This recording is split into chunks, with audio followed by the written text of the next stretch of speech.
So now we're going to continue the lesson on social media, and this is something that you will all be able to relate to, I assume. And again, I'm just providing these notes on the screen here, so you'll have to pick out what's important and such. So symbolic interactionalists always talk about a need for a common language and a need for common social cues to mean the same thing.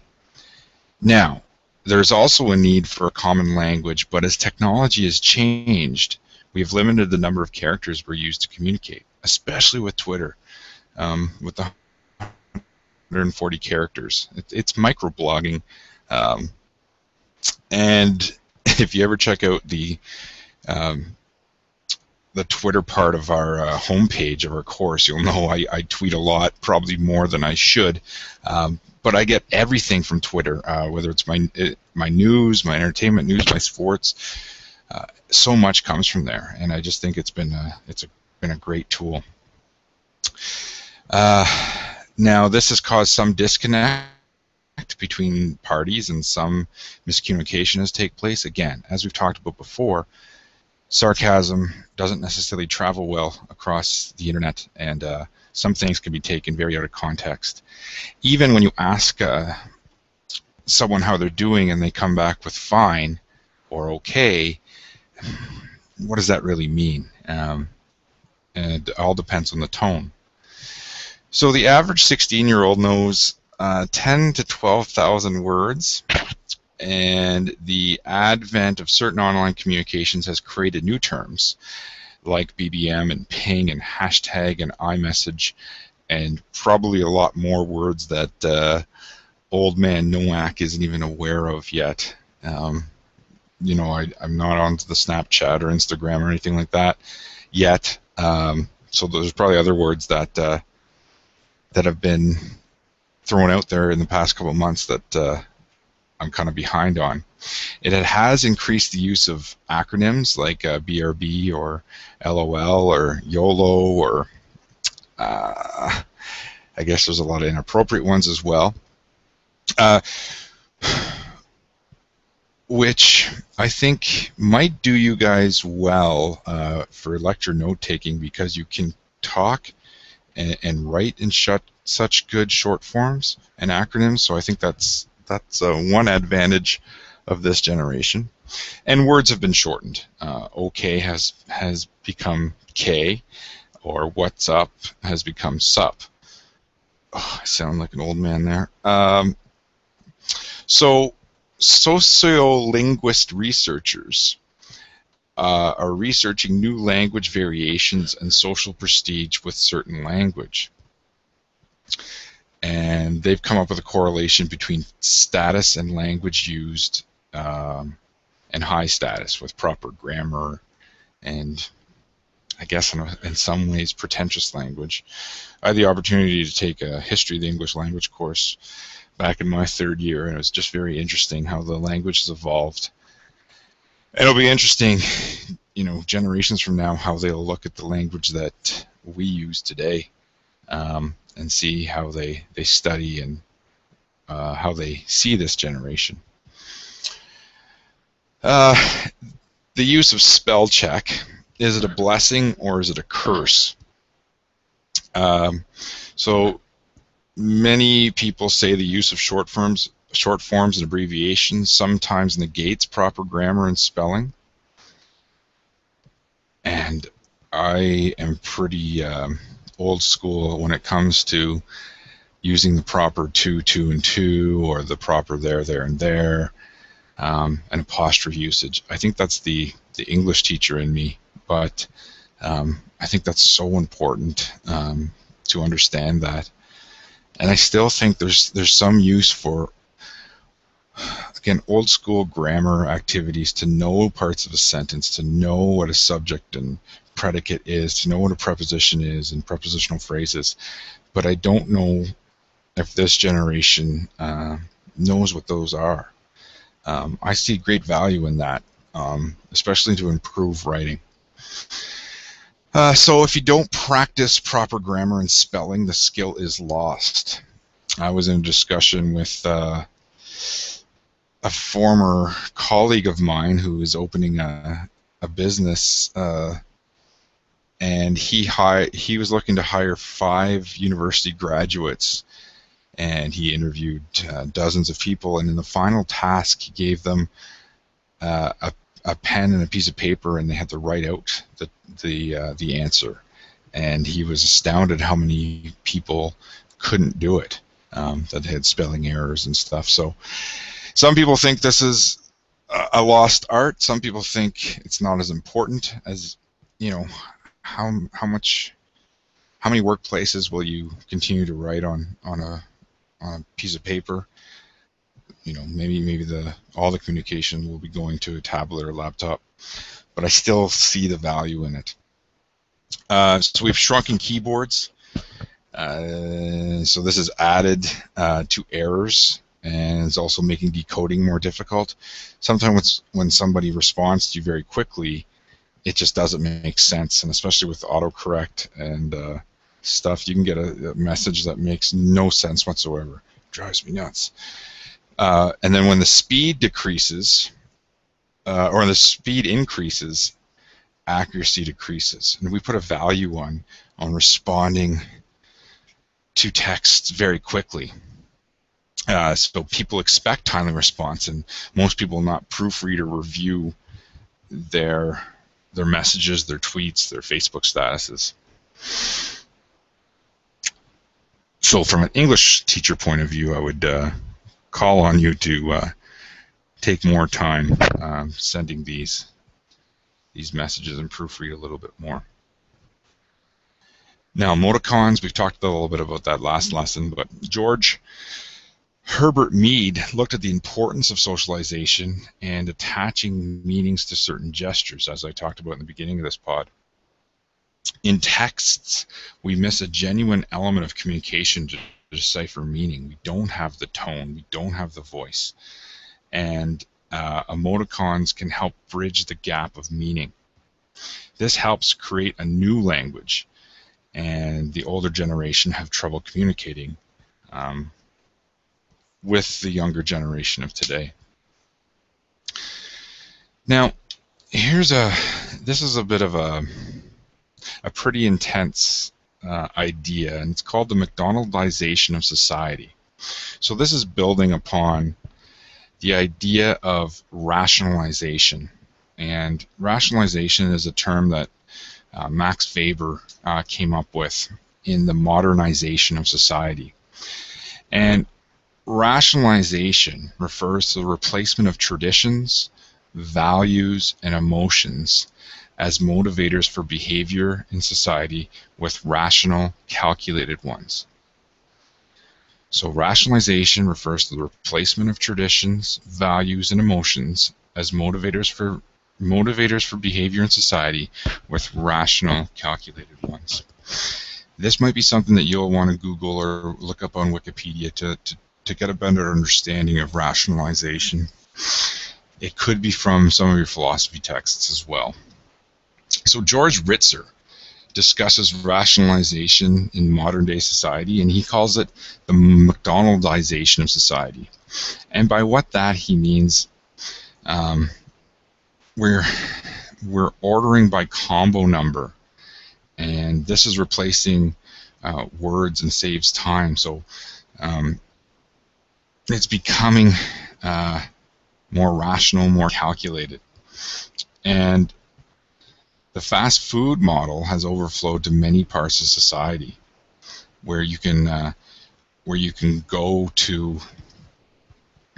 It's almost in any chain. Like if I went to a McDonald's in Renfrew, and then went to McDonald's in Barcelona, I can essentially get the same thing, and I can order by combo number. Okay, same if I go to a Home Depot, whether it's in the south of Texas to northern Alberta, I'm going to get the same kind of idea, and it's almost like this generic brand happening. So rationalization is composed of 5 elements. The first one is efficiency, and it's completing a task with the least amount of time and effort. Okay, so that's the fast food assembly line where you have drawers full of like a burger, of the ready toasted buns, and then you got an assembly line. I'm going to have one person squeeze the special sauce on. I'm going to have someone else throw the lettuce on, and it's going to be very quick and efficient. Calculability, have emphasis on things that can be measured, like revenue, how many burgers are served, how much revenue is brought in a certain time, how fast the drive-through window is served. Third is predictability, and this is the production process is uniform across all outlets to guarantee uniformity. So that goes back to the idea that if I order a Big Mac in Renfrew, it's going to be the same Big Mac if I order it in Quebec City or in Tokyo, Japan. Number 4 is control over uncertainties. So through automation, outcomes are predictable. So you have like the fry cook button, and you have cook time, so the same time and same temperature. So again, there's less chance for human error. And that builds up on the 5th point of rationalization is non-human technology. And this is the use of machinery and computers, which kind of ties into a lot of the other 4 points. The assembly line was invented by Henry Ford, and the expanded rationalization of society came from McDonald's. Ritzer also said McDonald's goes a long way to homogenize American culture into the rational process. And McDonald's has now infiltrated 60 countries. So this is a way to kind of promote American culture. Like, you know, you're in downtown Paris, you're at the Eiffel Tower. Can you see a McDonald's arch? The arches somewhere, the golden arches. I bet you probably could. I don't remember from when I was there, but it just seems very Americanized. And we'll talk about this Americanization or globalization in our last unit. Now, this is something that I think relates to e-learning very well, is the containment theory. Now, the containment theory is a subset of social control theory, which states that our personal values and social controls keep our behaviors in check. So our behaviors in check are done in 2 ways. One is the inner containment, which is our self-esteem and moral development, and our outer containment are social controls such as teachers, police, and parents. So some people find it easy, and I'm not just saying you in this class, I'm talking about any e-learning class. You don't have that same sort of outer containment of a teacher or a vice principal in your face when you're in class, having to know the day's work, having to answer to someone face-to-face about why an assignment isn't in on time. Okay? E-learning doesn't have those outer containments to force you to hand things in on time. That's why it's so easy to not log in on a daily basis and to get behind, because there's not those outer containments to keep people in check. So building upon that, the internet allows us to hide from outer containments, and that's where we can participate in unacceptable behaviors behind the idea of anonymity and I can't say that. Anonymity, I'm still not saying it right, without sanctions. So we can download illegal music, we can download illegal movies, we can say nasty things on apps like Ask.fm or on Twitter, because we don't have those outer containments of people, of police, of teachers kind of watching over us and making us accountable. It's very difficult to police the internet, as we've seen in numerous occasions, and especially last Friday with the a bunch of racist tweets out of Boston towards PK Subban of the Canadians. It just boggles my mind. So inner containments is like your inner drive of what makes you do or not do the right thing. Outer containments is like teachers and police and parents kind of looking over you. Okay? Inner and outer containments. Two more main points here. The impacts of technology and social media on the family. Toddlers are growing up with technology and engaged in tech use before they can speak in full sentences. So what I see is happening is that when people have babies, they used to kind of give them, well, you could throw pictures up on an iPad, and it could be a logo of food, a picture of food, a picture of a blanket, a picture of a water bottle, and maybe they point to what they want. So, and some parenting experts have suggested teaching babies sign language, and they can sign what they want. So I suppose that's all neat and good, but that will delay oral and speech development. And what's the long-term impact of using technology, of using computer screens with babies, with infants? Is that going to make it more difficult for them to learn in a traditional classroom if they're always used to these bells and whistles of technology? And maybe that's okay, and maybe that's where traditional education should really shift to more bells and whistles. So computer technology has become so popular it is considered to be a normal part of our everyday life. One popular thesis suggests online activity takes away from face-to-face interaction outside the home, but does not impact the time spent with people who live in the same home. And I'll post a video that's been trending on Facebook and Twitter the last couple days about the idea of looking up from your device. And there's some interesting ideas there. And again, I love my cell phone. I love Twitter. But I think I'm guilty of missing out on some real social interaction because of my dependency on social media. But Nye and Ebring suggest the internet can create a stronger bond between generations. You can communicate with each other and bridge some of the gaps. Now, I mean, I think with Facebook, some people suggest that Facebook has deleted the idea of a high school reunion. High school reunions used to be held so you could get caught up with everyone from your past and see what they're doing. But now through Facebook, do you really need that? You know what all your acquaintances are doing with their lives.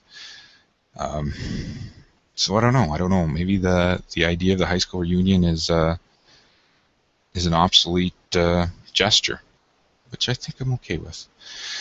But I think that would make other people sad. And of course, some people, like the Amish, reject technology.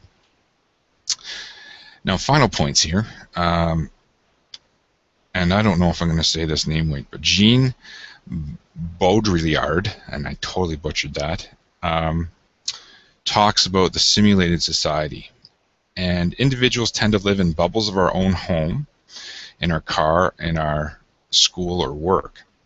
And these bubbles protect us from the outside environment. They keep us warm and dry and secure, but they also disconnect us from reality. So as technology grows, we shift further away from our natural environments. So now when it rains, and it rained all weekend up here, rain is now seen as an inconvenience, not as a necessity for life and for nature. Now with the internet, we feel more connected to online networks and away from reality. And then the result of this is that you feel close to people hundreds and thousands of kilometers away, but might not even know your own neighbor.